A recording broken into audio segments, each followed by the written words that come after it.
Junge, mach dir Licht an. Da denkt man besser.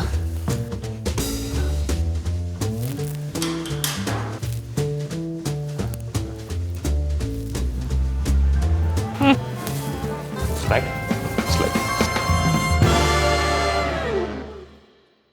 Okay, I think I can take the mask off during the video. And I made a test this morning, so Jan will be safe, but still, it's Corona times, and we of course make sure that we make everything right. So I had the idea for a video last night because I'm currently writing. This is when you don't clean up the office, you know. Okay, anyhow, so I had the idea for an update video about workspace because that's a topic we started to dive into back in 2017 something. And I said, I think if you talk about new work, you have to talk about the office and how we use office space.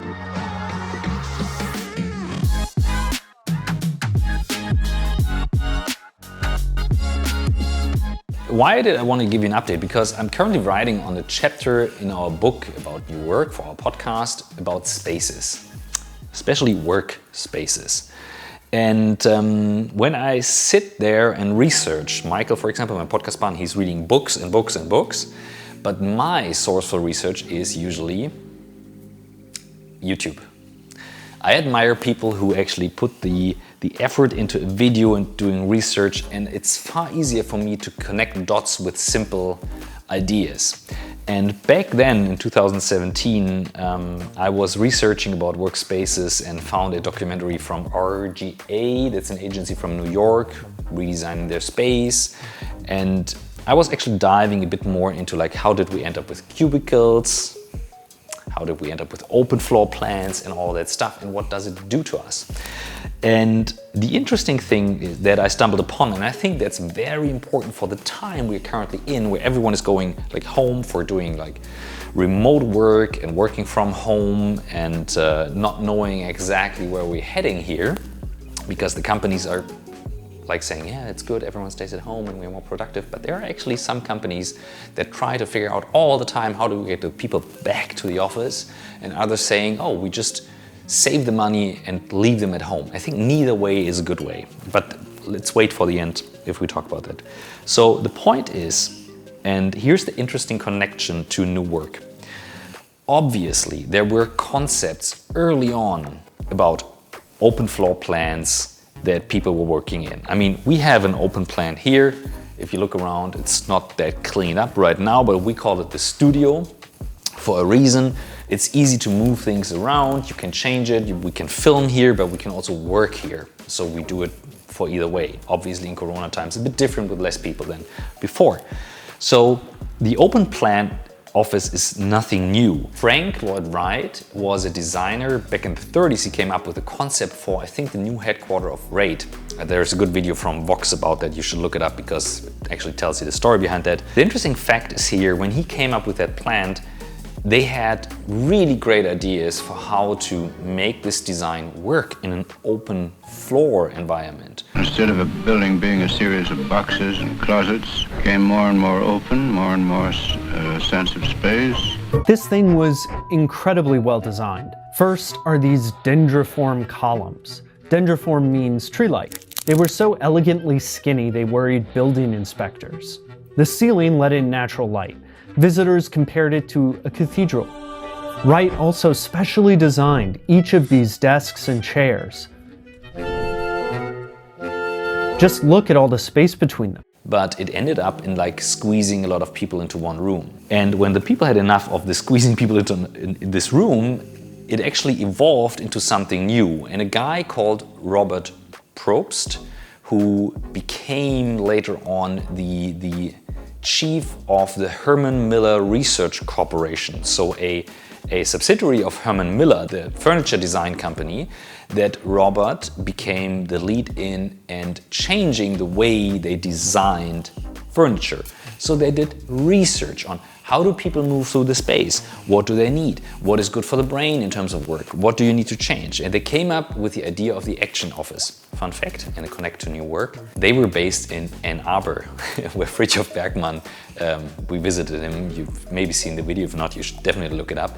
He's the inventor of the term New Work. He's also from Ann Arbor. Not from Ann Arbor, but he was a professor in Ann Arbor at the University of Michigan. So I just stumbled upon that. Anyhow, this research group came up with a process that changed the design process afterwards. So they did the research first, like what does it to the brain? How do people behave? How do they move? And then they started the design. And their designs, as I learned, were so innovative that it was far too early, to make it short. So they came up with the idea of the action office. The action office is like stuff like here. You can change a chair. You have desks in certain heights. They are movable, way more sophisticated than this one, but this is also like part of an action office idea. You have a chair here that you can sit on. You can put it away if you need it.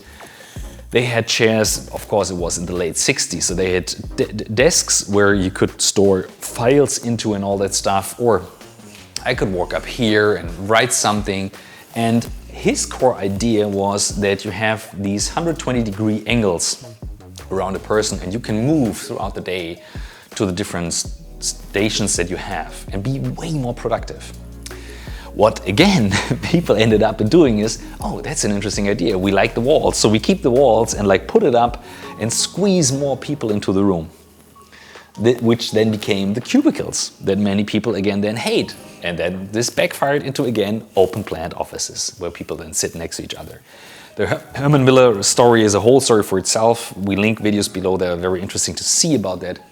The point is, they had ideas behind it, how to use it, what to do, how to design around sound and all that stuff.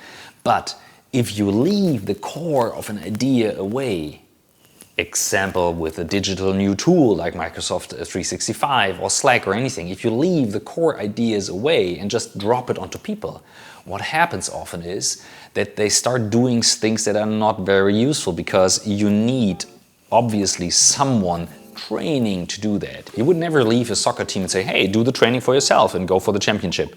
You always would have a trainer. Of course, it makes sense. So if you then do a copy of a copy and copy it again and leave out these things, you end up with stupid stuff. And here's my point. I'm writing this chapter right now and I don't have the solution for anything of that and the great idea, but I feel I'm in the middle of the process of figuring out with that ideas from the past, open plan, then the cubicles, now the corona pandemic and stuff like that, and the need for people that they want to like work in a different space, but they don't want to live there. So the new Herman Miller concept of living space instead of action space, I didn't dive too much into it right now. I should probably, but I don't want to live in the office. I want to work at the office. I want to meet people at the office in a safe way during the pandemic. And then I return home at the moment and work from there. But I need to change spaces as well. But I only have one space at the moment at home. So what do we do with that? And there are so many factors that are interesting to design around, but more important, to do research around, like we pointed out in the Stanford study about Zoom fatigue. Learning how important it is to stand up, to not to stare at the screen all the time. Like these research details that would help you to make a better design. For example, I would love to get rid of these black screens all the time everywhere. And when they're on, the only thing is you use your email program. I mean, come on, we're in the year 2021. Is that really the case? When I used to work from here, I quite often was sitting there on the sofa, for example. I really love the sofa. This is from Vitra. It's called Soft Work. And this thing, most of the people who come, the first thing they do is they sit here and start working on their phone. And I remember my grandma saying, like, what do you do on the phone all the time? Like back in the past when I was using it more frequently than now. I said, like, I'm doing my work. And she's like, I cannot imagine that you work from here. Of course, this has become a work device. How do we integrate it? How easy could it be to like throw a screen in on the wall and look at stuff? How would an open plan be like for more creative work? And then returning home, like doing a walk on a certain distance, coming more fueled with ideas to the desk and working from home again. I don't know. As you see, I have more questions than answers at the moment. And all the videos I see from the pandemic times from last year, like what companies do now, is just the open plan with a bit more glass in between, like here, to make people more secure, open the windows. That's what they recommend in Germany for all the schools. I mean, come on, it's 1 year into the pandemic. Where are the good research results? Where are the design ideas that really work? What can we do in order to connect the individual sitting at home to the people at the office, and the office to the people at home in a safe way, in a hybrid way, that we know that we will switch all the time in the future? How can we help people to not switch between topics 8 hours in a row and not stare at a screen 8 hours in a row? We are not made for this. And I just do little experiments. As I said in the last video, I'm on the phone quite often. So I literally use the phone like this. I really love the idea of the Apple HomePod, for example, making phone calls in loud. We should do an experiment on that, how good it actually works. I really love the idea of being outside, taking a walk and being on the phone and not focused on the screen. All these little things. But how on earth do we integrate all these ideas into the new concept of workspace?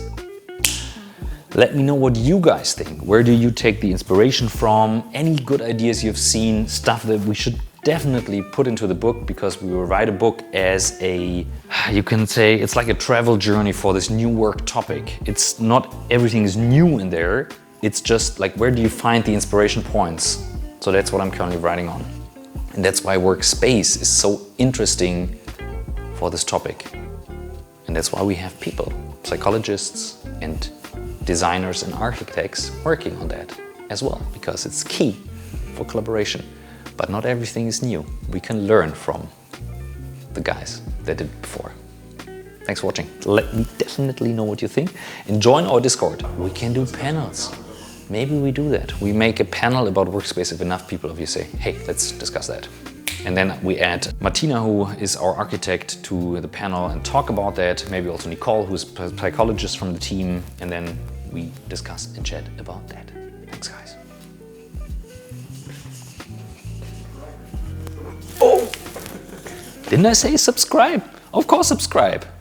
And don't turn on the notifications. There are enough notifications everywhere. I mean, maybe you turn it on for a while and see if you like it. We publish every week, but you can also look it up for yourself. It's not that difficult.